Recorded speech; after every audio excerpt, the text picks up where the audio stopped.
Bonjour à tous et bienvenue dans cette nouvelle vidéo de blog au dodo qui m'a été inspirée par une discussion avec un des élèves de notre formation, l'accélérateur au dodo.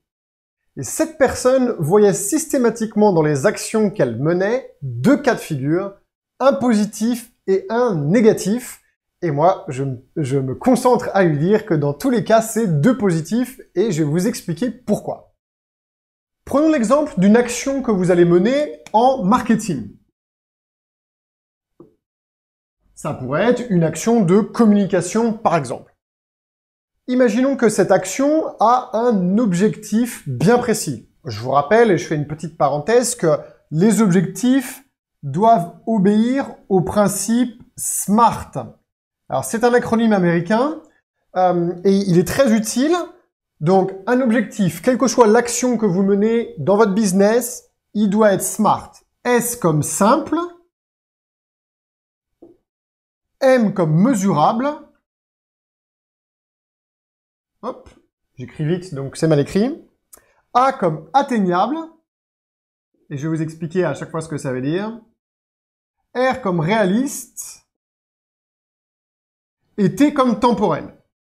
Alors, qu'est-ce que ça veut dire tout ça?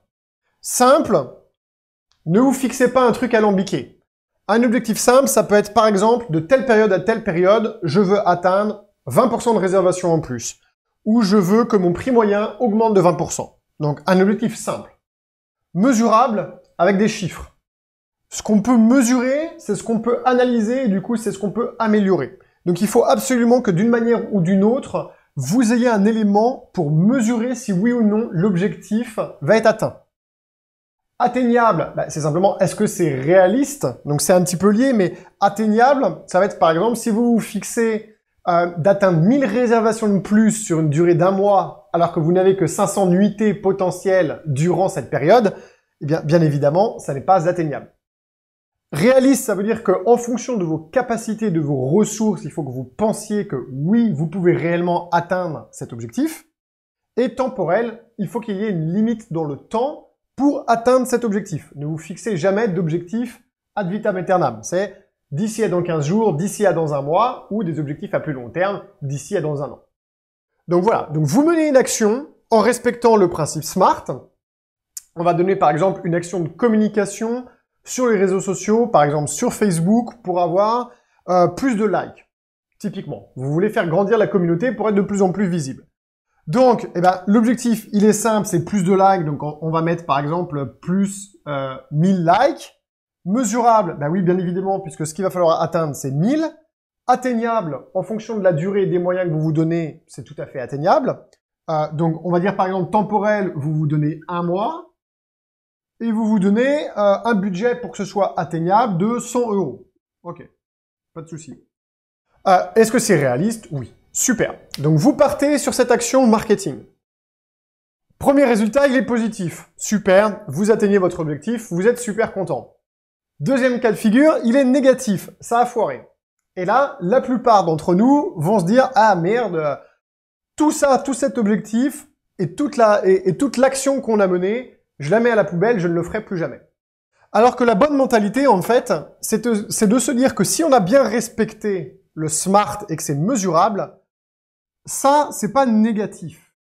C'est positif parce que vous allez apprendre quelque chose.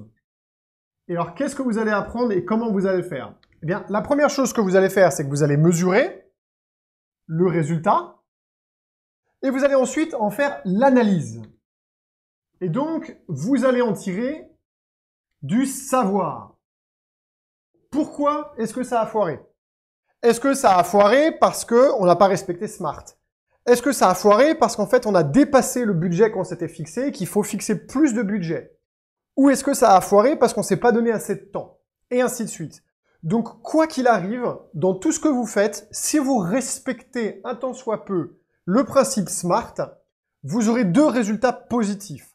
Dans un cas, parce que vous aurez atteint votre objectif, et dans l'autre cas, parce que vous allez apprendre comment faire pour l'atteindre la prochaine fois, ou tout du moins, vous allez en tirer des leçons qui vont vous permettre d'améliorer le processus des actions à mener. Voilà, j'espère que ça vous sera utile. Sachez que c'est le genre de choses qu'on vous enseigne dans notre formation, l'accélérateur au dodo. Si vous ne connaissez pas l'accélérateur Dodo, eh bien, je vais vous mettre un lien en dessous pour que vous alliez voir notre programme de formation, les témoignages des gens qui l'ont déjà suivi ou qui sont en train de le suivre. Le principe est simple, vous aider à faire un maximum de réservations directes et de manière générale, vous aider à mettre en place une commercialisation saine et efficace pour vos hébergements en ligne, que vous soyez un hôtelier indépendant ou alors que vous soyez propriétaire d'une maison d'hôte ou de gîte. Pour ce faire, c'est super simple, il suffit de prendre un rendez-vous avec un de nos coachs pour faire un état des lieux de où vous en êtes dans votre commercialisation. À partir de cet état des lieux, on va vous dire si oui ou non c'est un good fit. On ne peut pas former tout le monde et on ne peut pas aider tout le monde. Parce qu'en plus, on a du coaching avec notre offre, donc on ne peut pas prendre 500 000 personnes en même temps.